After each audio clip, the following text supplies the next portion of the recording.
ভগবানের মন্দিরে প্রণাম জানিয়ে গুরুদেব যখনই মন্দিরের দরজাটা খুলে দিয়েছে চমকে উঠলে কি প্রত্যেকদিন আমার গোবিন্দ যেমন সেবা করে যায় আছে গোবিন্দ সেবা করেনি থালাবন্ধ থালাতে আছে গ্লাসের জল গ্লাসেই ধরা আছে মাটির ব্যঞ্জন মাটিতে আছে প্রেমানন্দ গুরুদেব যখনই ডাক দিয়েছে প্রেমানন্দ ছুটে এসেছে আগে গুরুদেব ও বাবা আয় আমার কাছে আয় জড়িয়ে ধরে বুকে জড়িয়ে ধরে মাথায় হাত বুলিয়ে দিচ্ছে বাবা সত্যি করে বলতো বাবা প্রত্যেকদিন তুই যেই নিয়মে ভিক্ষা করিস আজকে সেই নিয়মে ভিক্ষা করেছিস তো গুরুদেব আপনি বিশ্বাস করুন আমি যে নিয়মে ভিক্ষা করি তুই যদি নিয়ম লঙ্ঘন না করিস তাহলে আমার গোবিন্দ সেবা করছে না কেন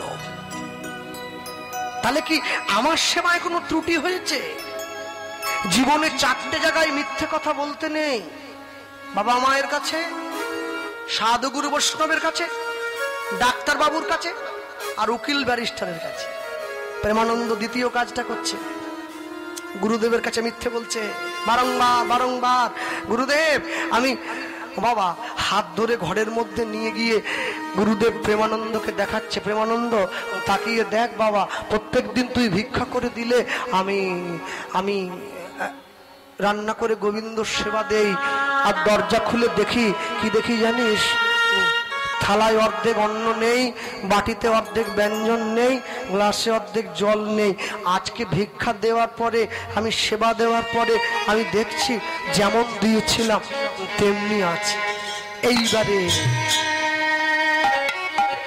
এইবারে প্রেমানন্দর মনে অনুশোচনা হচ্ছে তাহলে আমি তো আমার গুরুদেবকে ঠকাইনি আমি তো গোবিন্দকে ঠকাচ্ছি আমি কাকে ঠকাচ্ছি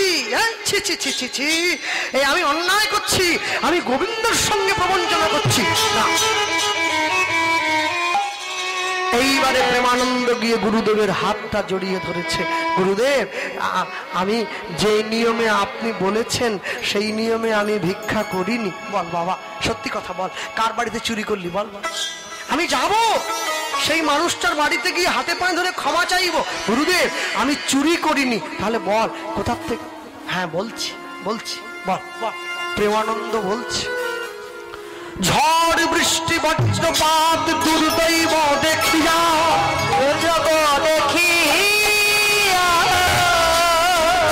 তেমন পাইব ভিক্ষা শুধু কাঁদে মন হিয়া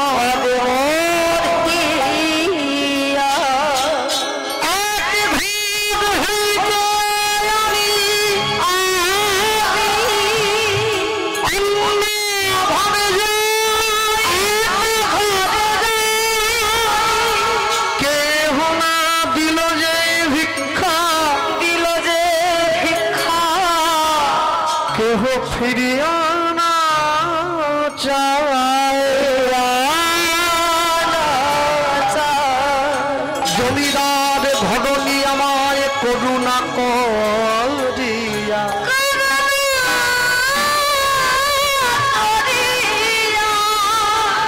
21 মুষ্টি চাল দিল মোর ঝুলিতে ভরিয়া ঝুলিতে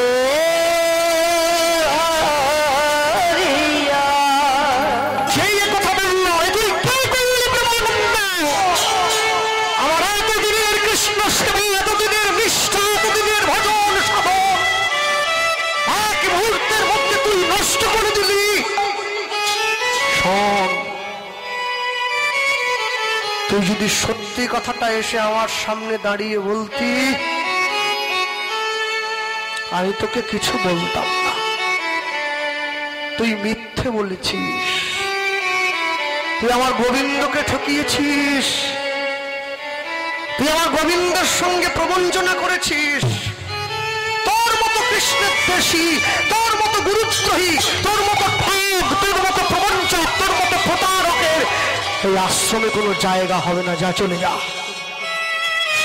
বেরিয়ে যা, আশ্রম থেকে বেরিয়ে যা। প্রেমানন্দ ছুটে গিয়ে গুরুদেবের চরণটা জড়িয়ে ধরেছে। গুরুদেব, আমি আমি আমি আমি আশ্রম থেকে চলে যাই, কিন্তু কিন্তু আপনি আমাকে আপনার চরণ থেকে দূরে করবেন না। না, অভিশাপ দিলাম, অভিশাপ দিলাম। ওই ঘর অপরাধে নিচ কুলে যাইবা, নিচ কুলে যাইবা, কৃষ্ণ সেবায় বঞ্চিত হইবা, বঞ্চিত হইবা, কৃষ্ণ সেবায় বঞ্চিত।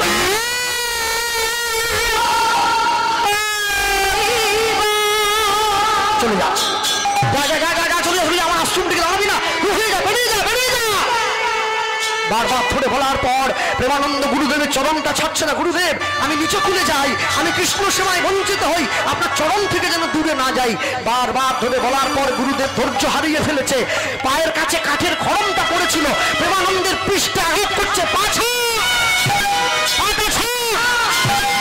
বারংবার ধরে আঘাত করতে করতে আঘাত করতে করতে প্রেমানন্দের পিঠটা কেটে গিয়ে দর দর করে রক্ত বেরিয়ে এসেছে।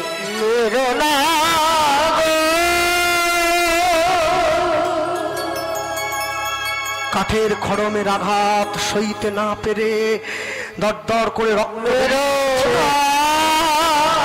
দুঃখে কষ্টে যন্ত্রণায় প্রেমানন্দ গুরুদেবের চরণটা ছেড়ে দিয়েছে।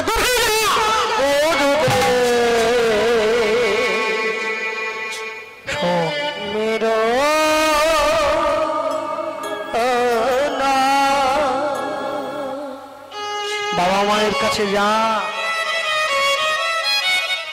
সবার জন্য আশ্রমের শিক্ষা নয় বাবা। সবাই যদি সাধু হবে তাহলে চোর হবে কে? সাধু হওয়া কি এত সহজ? বৈষ্ণব হব বলে মনে ছিল সাধ, ত্রিনাদপি শ্লোক পড়ে হয়ে গেলাম বাদ। সবাই তো চাইছে রে, চাইলেই সবাই সব পায় না, যোগ্যতা অর্জন করতে হয়। যা, বাবা মায়ের ছেলে, বাবা মার কাছে ফিরে যা।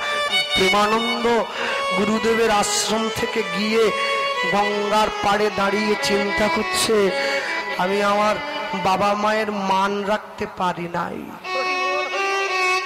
আমি গুরুদেবের কৃষ্ণ সেবার সম্মান রাখতে পারি নাই,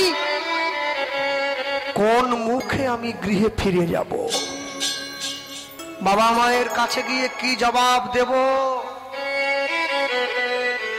না, আমি আমি আমি গঙ্গার জলে ঝাঁপ দিয়ে প্রাণ বিসর্জন করব।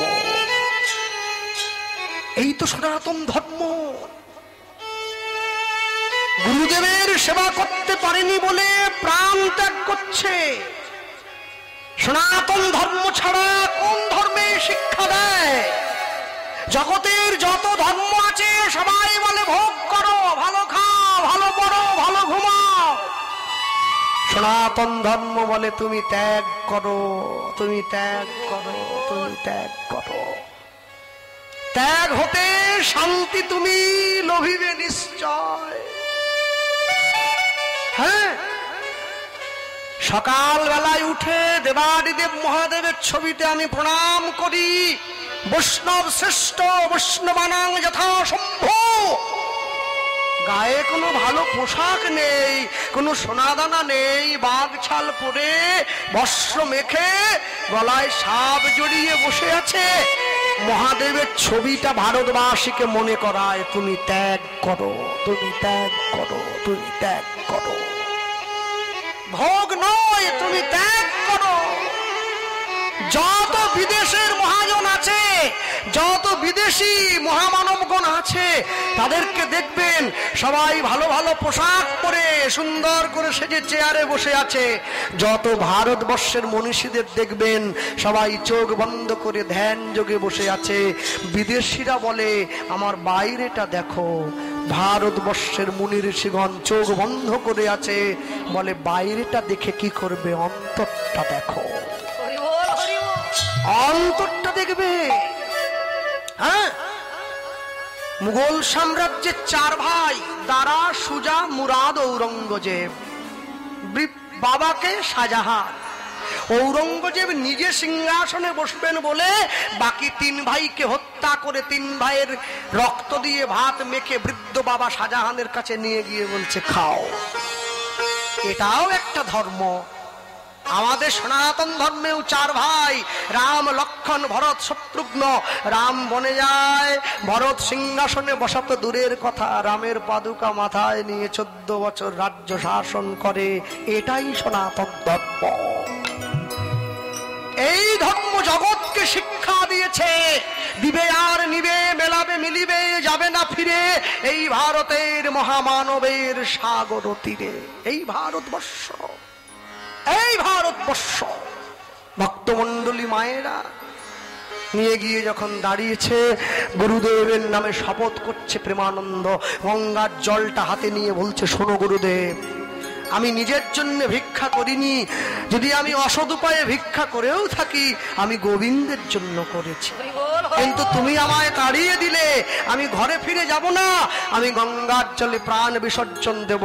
মা গঙ্গার জল হাতে নিয়ে চন্দ্র সূর্যকে সাক্ষী রেখে আমি প্রতিজ্ঞা করলাম, পরবর্তী জীবনে যে কুলেই জন্মাই না কেন, তুমি আমার কর্ণমূলে নাম না দেওয়া পর্যন্ত আমি মায়ের স্তন দুগ্ধ পান করব না। তোমার চরণে আমার দেহটা স্পর্শ না হওয়া পর্যন্ত আমি চোখ মেলে চাইব না। পরবর্তী জীবনে যেখানেই জন্ম হোক না কেন, এই যে খড়মের আঘাত, এ পরবর্তী জীবনেও আমার পিঠে থাকবে, তবেই তো তুমি বুঝবে আমি তোমার সেই প্রেমানন্দ। এবার গুরু গুরু গুরু বলি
দেহটা গঙ্গায় ঝাঁপ দিয়েছে।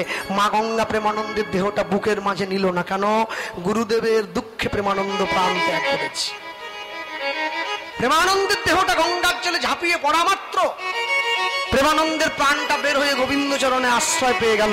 প্রেমানন্দের দেহটা সোজা হয়ে ভেসে নেই, উপর হয়ে ভেসে রইল। গুরুদেবের মনটা খারাপ। পরের দিন সকালবেলায় গুরুদেব গঙ্গাস্থানে যায়, প্রেমানন্দকে তাড়িয়ে দিয়েছে আশ্রম থেকে। প্রেমানন্দ, ভালো থাকিস বাবা। এই যে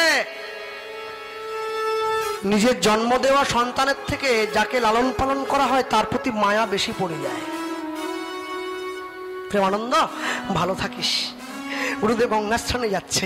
হ্যাঁ, গঙ্গার পাড়ে দাঁড়িয়ে অপবিত্র পবিত্র বা সর্বাবস্ত্রাং গত বিপাজাৎসদেব পুণ্ডরী কাক্ষাবাজ্যভ্যন্তর সূচি নমো সূচি নমো সূচি নমো সূচি। হ্যাঁ, গঙ্গাতে গিয়ে স্নান করতে গেলে আগে ছুটে গিয়ে গঙ্গাতে ডুব দিতে নেই। গঙ্গার পাড়ে দাঁড়িয়ে মাথা নিচু করে প্রণাম করতে হয়। গঙ্গার জল 3 বার মাথায় নিতে হয়। এবার ঝাপুস করে ঝাঁপ দিয়ে না পড়ে আস্তে করে গঙ্গার পাড়ে বসে দেহটা নামাতে হয়। হ্যাঁ, প্রেমানন্দ ভেসে আছে, গুরুদেব গিয়ে গঙ্গার জলে ডুবতে চাইছে। আর যেই জলটা ঢেউ দিয়ে ডুবতে গেল অমনি প্রেমানন্দের দেহটা গুরুদেবের গায়ে এসে আঘাত করে। সকালবেলা স্নান করবো, একটা মরা ভেসে গেল। আবার ঢেউ দিয়ে আবার যেই ডুবতে গেল আবার এসে গায়ের মধ্যে, আবার যেই ধাক্কা, আবার যেই ডুবতে গেল আবার এসে গায়ে। বারবার 3 বার।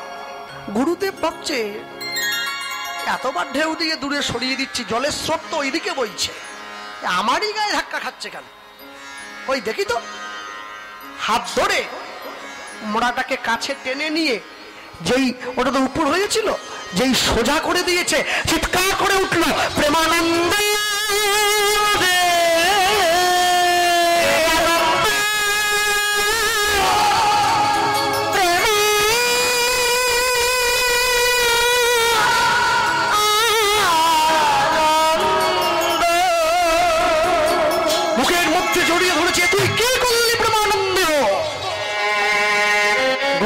সেবার জন্য তুই আমার আদেশ অমান্য করে ভিক্ষা করেছিস, তোকে বকেছি, মেরেছি, আশ্রম থেকে তাড়িয়ে দিয়েছি।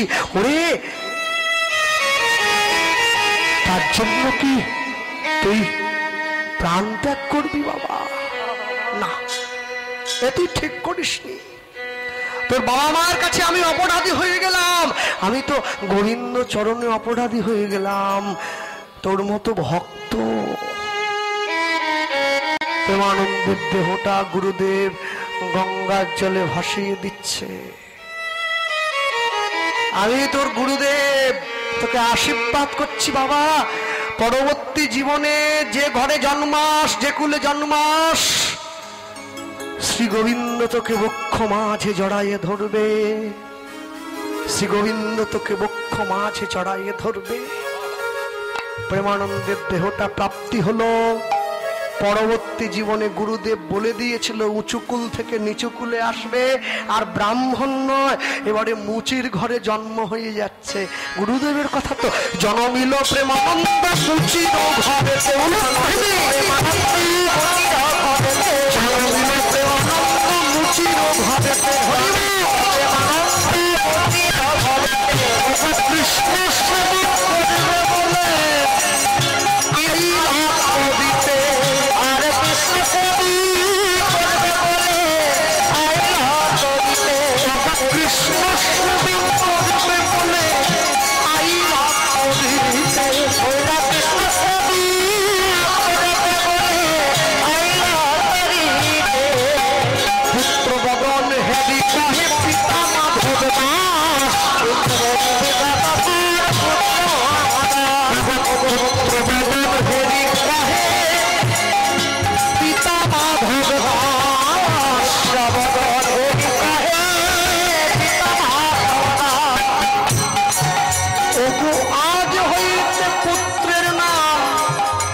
কি আনন্দ কি আনন্দ জননীর প্রেমানন্দ কি আনন্দ কি আনন্দ জননীর প্রেমানন্দ আনন্দ কি আনন্দ আজ হরি হরি হরি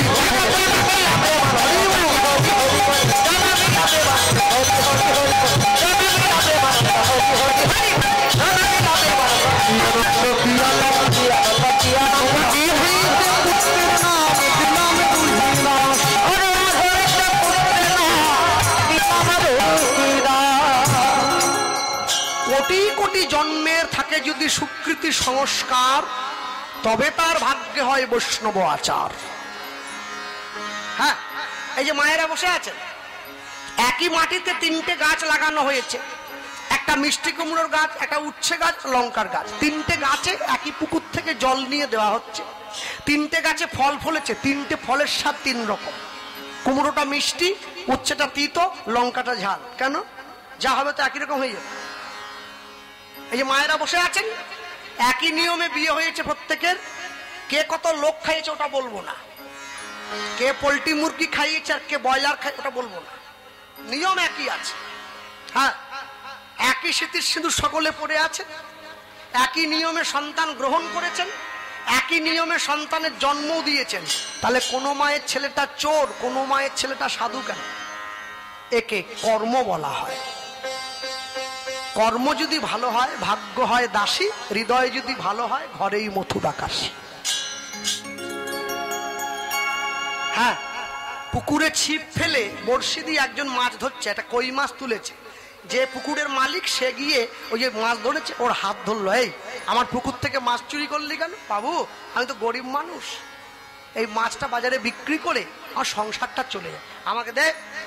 এত বড় সাহস আপনার তো অনেক আছে। শুনলো না, জোর করে মাছটা কেড়ে নিল। যেই কেড়ে নিতে গেছে ওই মালিকের হাতে কই মাছটা কাঁটা দিয়ে দিয়েছে, কাঁটা ফুটে গেছে, ব্যথা হচ্ছে, রক্ত বেরিয়েছে। ডাক্তারের কাছে গেছে, ডাক্তার কাঁটাটা বের করে ব্যান্ডেজ করে দিয়েছে। 7 দিন পরে আরেকবার আসবেন, ব্যান্ডেজটা খুলে নতুন করে করতে হবে তো। 7 দিন পরে আবার গেছে, ডাক্তার ব্যান্ডেজটা খুলে দেখছে এই জায়গাটা পচে উঠেছে। দেখুন, আমার কিন্তু ভালো লাগছে না, আঙুলটা কেটে দিলে ভালো হয়। কেন? পচাটা উপর দিকে উঠে আসতে পারে। কেন? যদি ঘাট আবার স্প্রেড করে যায় অসুবিধা হয়ে যাবে না, ছড়িয়ে পড়বে। আঙুলটা কেটে দিয়ে ব্যান্ডেজ করে দিয়েছে। আবার 7 দিন পরে গেছে, আরেকটু উপর দিকে উঠছে, এইখান থেকে কেটে দিয়েছে, আবার ব্যান্ডেজ। 15 দিন পরে গেছে, উঠেছে, এইখান থেকে খুলে দিয়েছে। 1 মাস পরে আবার গেছে, কমবে কি, আরো উপর দিকে উঠছে, এইখান থেকে কেটে দিয়েছে। 1 মাস পরে চুরি করে যে মাছ ধরেছিল ওর সঙ্গে দেখা হয়েছে। বাবু ভালো আছেন তো? মুখটা নিচু করে আছে। কি হলো, আপনার হাত নেই? ওই পুকুরের মালিক গিয়ে ওই জেলের সামনে দাঁড়িয়ে বলছে, শোন, আমি তোকে আমার শক্তি দেখিয়ে মাছ কেড়ে নিয়েছিলাম, আর ঈশ্বর আমাকে তার শক্তি দিয়ে হাতটা কেড়ে নিয়েছে। মনে রাখবেন, সর্বশক্তিমান তিনি। তিনি যদি কাউকে শক্তি দেখাবেন মনে করেন, সামান্য করোনা এসে বোঝেননি,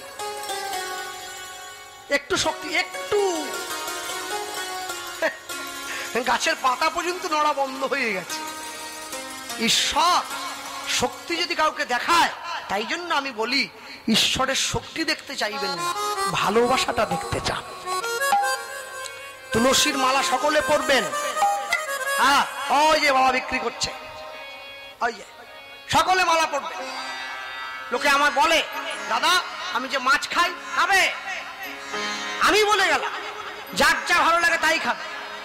মাছ খাবে, মাংস খাবে, ডিম খাবে, সাপ খাবে, ব্যাং খাবে, টিকটিকি খাবে, গিরগিটি খাবে, সব খাও, মালা পর।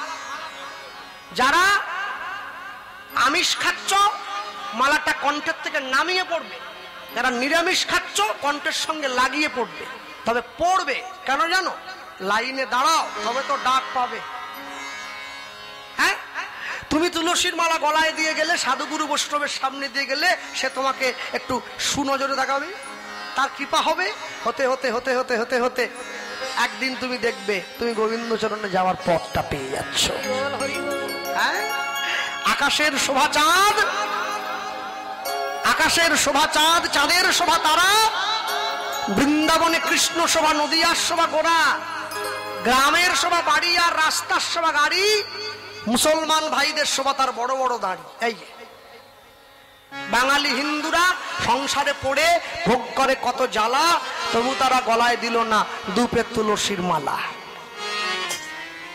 হ্যাঁ, আর যারা যুক্তি দিচ্ছে কীর্তনে এসে যে ভগবান যখন আমাদের জন্ম দিয়েছিল মালা পরিয়ে দিয়েছিল কি, এরকম কিছু মার্কেটে এখন বেরিয়েছে ইদানিং, বুঝলেন? একে বিলাতি আমরা বলা। বিলাতি আমরা বোঝেন, ঘটি গরমের সঙ্গে দেয়। কিছু কীর্তনীয়াও ঢুকেছে বিলাতি আমরার মতো, তারা আবার একটু অন্যরকম চাষ করছে। ঘটি গরম যখনই, হ্যাঁ আমাদের পাড়ায় একটা আছে, ও সারা বছরই ওর কাছে আমরা বলে, তুই গোটা বছর আমরা কোত্থেকে পাস? এখন কি আমরা সিজিন? বলে না, তুই কোথা পেয়েছিস দিচ্ছিস? সত্যি কথা বল, নাহলে কিন্তু পঞ্চায়েতকে বলবো। বলে দাদা এটা আমরা নয়। তাহলে কি দিচ্ছি? কাঁচা পেঁপে। কাঁচা পেঁপের পাতলা করে ছাল তুললে আমরার মতো হয়ে যায় না? তারপর ঝিরি করে কুচিয়ে ওই দোকানে একটা জিনিস পাওয়া যায় যা দিয়ে টক হয়, কি সালফার নাকি বলে, এরকম দানা দানা হয়। হ্যাঁ হ্যাঁ হ্যাঁ, ওই টক চিনি নাকি বলে না বড়, হ্যাঁ ওইটা মিশিয়ে দেই, বুঝলেন? হ্যাঁ হ্যাঁ ঠিক ঠিক, ওই যে ওই জিনিসটা, হ্যাঁ ওইটা মিশিয়ে দেই, দিলে তুই তো বিষ খাওয়াচ্ছিস রে। এইরকম কিছু বিলেতি আমরা কীর্তনেও আছে, যারা সিজন না হলেও পাবলিককে আমরা খাওয়াচ্ছি। পেঁপে পেঁপে, ও লিভার একবারে খারাপ হয়ে যাবে। তারা আবার যুক্তি দেয়, ভগবান যখন জন্ম দিয়েছিল মালা পরিয়ে দিয়েছিল কি? ভগবান যদি দরকারই মনে করতো তো মালা পরিয়েই দিত। হ্যাঁ, আবার বলে বিবেকানন্দ মালা পরতো, মাতঙ্গিনী হাজরা মালা। ওরে তুই নেতাজি আর পিয়াজি এক করে দিচ্ছিস? হ্যাঁ, বিবেকানন্দের সঙ্গে সাধারণ মানুষ। বিবেকানন্দের দেহটাই তো বৈরাগ্যের দেহ, কিসের মালা? মাতঙ্গিনী হাজরা 6টা গুলি বুকে খেয়েও দেশের পতাকা মাটিতে পড়তে দেয়নি, বৈরাগ্যের দেহ। গুলির কথা বললেই আমি ঘর ঢুকে কপাল লাগিয়ে দিই, খাওয়া তো দূরের কথা। মাতঙ্গিনী হাজরার সঙ্গে নিজের তুলনা করতেছে। মনে রাখবেন, এই বিলেতি আমরা চক্করে পা দেবেন না। তাকে ঘুরিয়ে বলবেন যে বাবু তাহলে কি করতে হবে? সে সঙ্গে সঙ্গে বলবে মালা খুলে দাও। তখন তাকে বলবেন যে মালা আমি খুলবো, কিন্তু আমার একটা কথা আছে। কি? ভগবান যখন জন্ম দিয়েছিল আমাদের জামা কাপড় পরিয়ে দিয়েছিল কি? ল্যাংটো করেই তো দিয়েছে। আবার যখন মরে যাব সব কিছু খুলেই তো চিতায় তুলে দেবে। তাহলে পরার কি খুব দরকার আছে? খুলে ঘুরলেই তো হয়। তখন সে বলবে না না না না না না না, কাপড় পরা হয়। হ্যাঁ, সে আমার নামে আবার কেস টেসও করেছে, বুঝলেন? সে হোক, হ্যাঁ ও সব জগতে চলতে গেলে ভালো খারাপ নিয়েই চলতো। কি কর, কেস করছে, কোর্টে ডাকলে হাজিরা দেবো, অসুবিধে কোথায়? হ্যাঁ, এখন কথা হলো তা বলে তো সনাতন ধর্মের নিন্দা শুনতে পারি না। যারা ডেকে নিয়ে গিয়ে শুনছে তাদের ভালো লাগছে শুনছে, আমি তো শুনবো না। নিয়ে গেছে। এখন কথা হলো কাপড় জামা পরা হয় লজ্জা ঢাকার জন্য, মালা পরা হয় সনাতন সংস্কৃতিকে রক্ষা করবার জন্য। মালা পরবেন, প্রত্যেকে পরবেন। আর যাদের লজ্জা করছে, অনেকে তো আছে লজ্জা টজ্জা করে, তাদের জন্য উপায় একটা বলে দিচ্ছি। রাত্রিবেলা ঘুমানোর সময় মালা পরে ঘুমোবেন। কেউ দেখলো না, কাজও হচ্ছে। সকালবেলা ঘুম থেকে উঠে মালা খুলে বালিশের তলে রেখে এইবারে ঘরের বাইরে বের, কেউ জানলো না।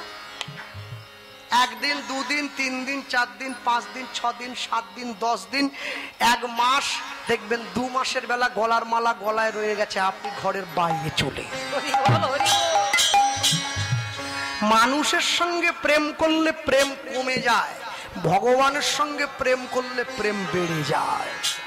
আত্মীয় বাড়িতে রোজ রোজ গেলে আত্মীয়ের কাছে সম্মান কমে যায়, ভগবানের মন্দিরে রোজ রোজ গেলে ভগবানের কাছে সম্মান বেড়ে যায়।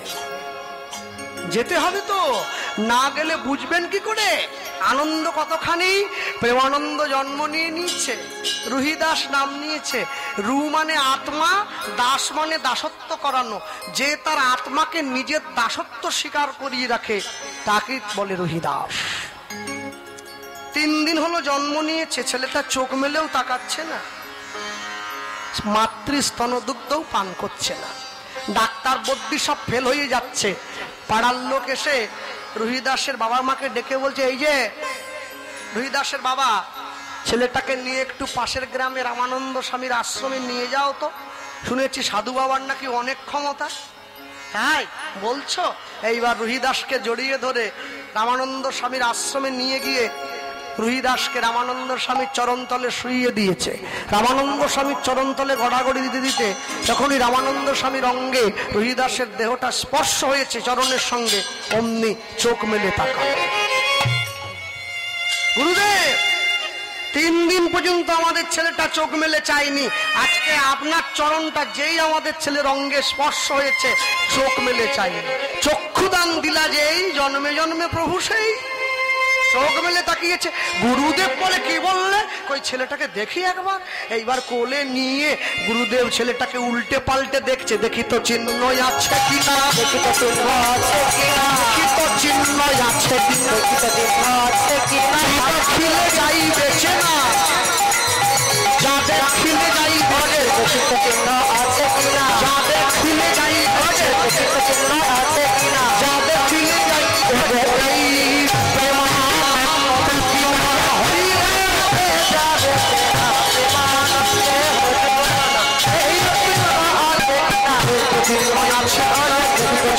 আছে কিনা, দেখি তো চিহ্ন আছে কিনা।